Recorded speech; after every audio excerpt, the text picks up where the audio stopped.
think you have to read 2 to 3 newspapers a day. I think you should read 2 to 3 national magazines, Newsweek, Time Magazine, Essence, no matter what it is. Read something different. I think you have to watch the television news to see how they're reporting as well, to give yourself an idea of how things are going to get better for me.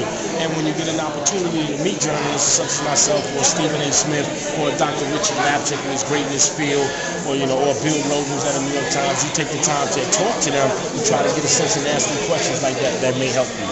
And one more quick question. How can younger athletes that are just now coming to like the NBA, pro athletes that are in high school and that are looking to make a career out of that, how can we educate them more so that they don't get themselves in situations to where they are?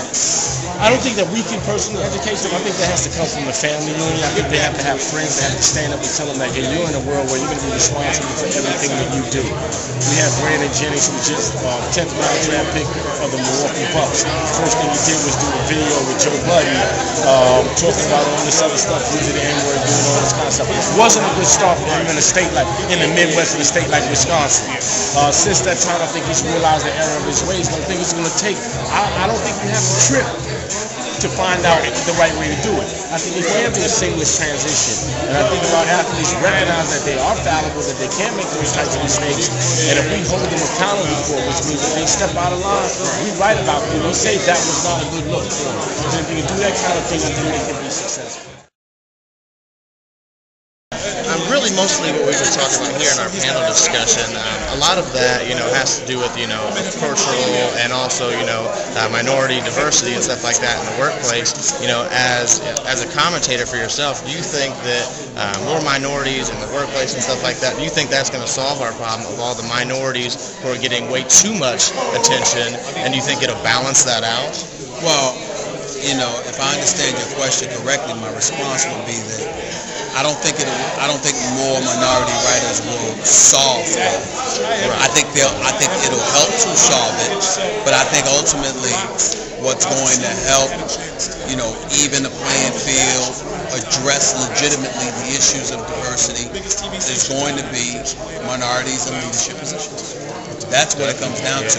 Yeah, you can have more minorities in the newsroom, but if they're writers and they're not the ones with the power and the same power structure that didn't exert too much energy doing what it could to address the issue of diversity, if they're still in power, once the body count elevates, that doesn't mean that they fully embrace diversity. Right. Embracing diversity is not just increasing the numbers, it's opening your mind to a potpourri of perspectives that you otherwise wouldn't hear had it not been for diversity. Right. And so that's the way you really address it. That's exactly what I was thinking too. And you definitely answered it.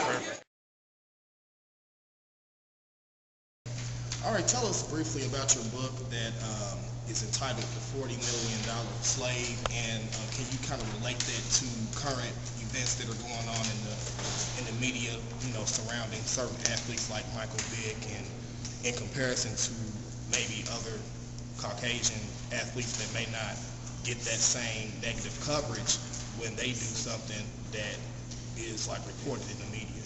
I guess the message of $40 million slaves is basically, number one, about just self-empowerment.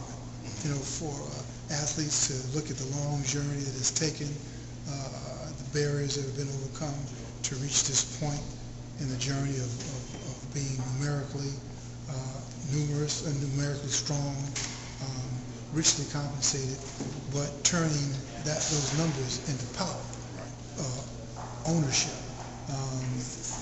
But also, it's also a cautionary tale of just making sure they understand that a lot of the racism that sort of marked that journey is still present, just in different forms. And don't become so comfortable, don't become so complacent that you think it's over.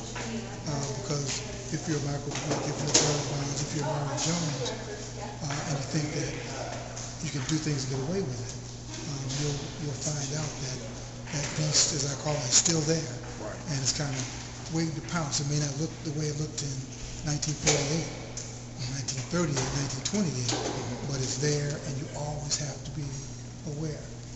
So how can, especially these recruiters that are recruiting younger athletes from high school and stuff like that, how can they begin to educate the younger athletes that are coming in that may not know, a whole lot about, being in the public limelight, or they're just fresh out of high school and they may not have that maturity level? How can they teach these young athletes how to, conduct themselves so they don't become a victim of this, racism that we see so many times in the media?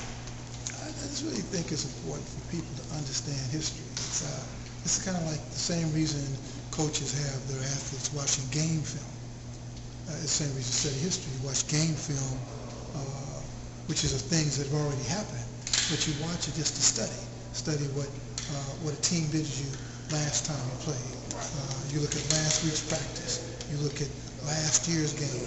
You look at the past just to study your mistakes, to prepare for the future. And that's kind of all history is, that you study the stuff just not to live in the past, but just to understand what happened, how it happened, how do we adjust, how do we prepare for the current environment. And I think that's the best thing that a parent can do, that a high school coach can do to young athletes, is to have to understand the way things were, so you could understand where we are now and where we're going. Okay, one more quick question. Where can people go to purchase this book, and how can they get in touch with you? Do you have a website where people can visit? I do have whatever one you go to Barnes and Noble or any bookstore to get the book. I do have a website, but you can reach me at the New York Times. My website is Roden Inc. RHODENINK @typepad.com. Roden Inc.